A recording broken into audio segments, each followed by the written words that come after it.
ಯತಿರಾಜ ನಾರಾಯಣ ರಾಮಾನಂದ ಸ್ವಾಮಿಗಳ 60ನೇ ಗುರುವಂದನಾ ಕಾರ್ಯಕ್ರಮವು ಕೋಲಾರದ ವರದರಾಜ ಸ್ವಾಮಿ ದೇವಸ್ಥಾನದಲ್ಲಿ ನಡೆಯಿತು.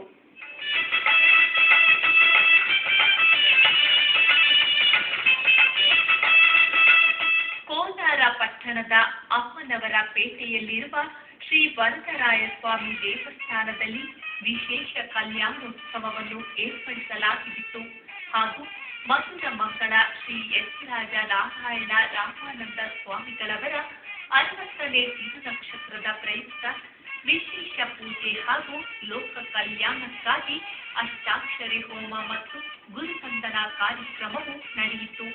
ಈ ಕಾರ್ಯಕ್ರಮದಲ್ಲಿ ವೇದ ಪಂಡಿತರಾದ ಬ್ರಾಹ್ಮಣರಿಗೆ ಹಾಗೂ ಸುಮಂಗಲಿಯರಿಗೆ ವಸ್ತ್ರದಾನ ಹಾಗೂ ಅನ್ನದಾನವನ್ನು ಏರ್ಪಡಿಸಲಾಗಿತ್ತು. ಈ ಸಂದರ್ಭದಲ್ಲಿ ಸುರೇಶ ಸ್ವಾಮಿ, ಮುರಳಿ ರಾಮಾನುಜಂ, ಚಕ್ರಪಾಣಿ ರಾಮಾನುಜಂ ಹಾಗೂ ಚೇತನ್ ರಾಮಾನುಜಂರವರು ನಮ್ಮ ಶ್ರೀಶಂಕರ ವಾಹಿನಿಯೊಂದಿಗೆ ಮಾಹಿತಿ ನೀಡಿದರು.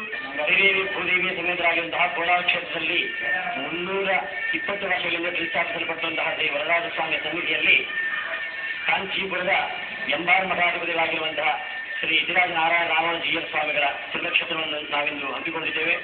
ಹಾಗಾಗಿ ಆ ತಿರುನಕ್ಷತ್ರ ಪ್ರಯುಕ್ತ ಇಂದು ಸ್ವಾಮಿಯ 60ನೇ ತಿರುನಕ್ಷತ್ರ ಆದ್ದರಿಂದ ಬಹಳ ವಿಶೇಷವಾಗಿ ಇಂದಿನ ಕಾರ್ಯಕ್ರಮಗಳು ಬೆಳಗ್ಗೆಯಿಂದ ಪುಣ್ಯ ಆರಾಧನಾದಿ ಪುಣ್ಯಾಹವಾಚನ, ತದನಂತರ ಸ್ವಾಮಿಗೆ ಪಂಚಾಮೃತ ಅಭಿಷೇಕ. ಇವತ್ತಿನ ಒಂದು ತಿರುನಕ್ಷತ್ರದ ದಿವಸ ಹಮ್ಮಿಕೊಳ್ಳಲಾಗಿದ್ದು, ಶ್ರೀ ಬ್ರಾಹ್ಮಣ ವಧುಗಳಿಗೆ ಅವರವರ ಶ್ರೀ ಪಾಂಚರಾತ್ರ ಸಂಪ್ರದಾಯದಂತೆ ವಸ್ತ್ರಗಳು, ಯಜ್ಞೋಪವೀತ, ವರದಕ್ಷಿಣೆ ತಾಂಬೂಲಗಳನ್ನು ಅರ್ಪಿಸುತ್ತಾ ಶ್ರೀ ಯತಿರಾಜ ರಾಮಾನುಜೀಯರ ಸ್ಮರಣೆಯೊಂದಿಗೆ ಈ ಒಂದು ಕಾರ್ಯಕ್ರಮವನ್ನು ಸಮಾಪ್ತಿಗೊಳಿಸಲಾಗಿದೆ. ಜೈ ಶ್ರೀಮನ್ನಾರಾಯಣ.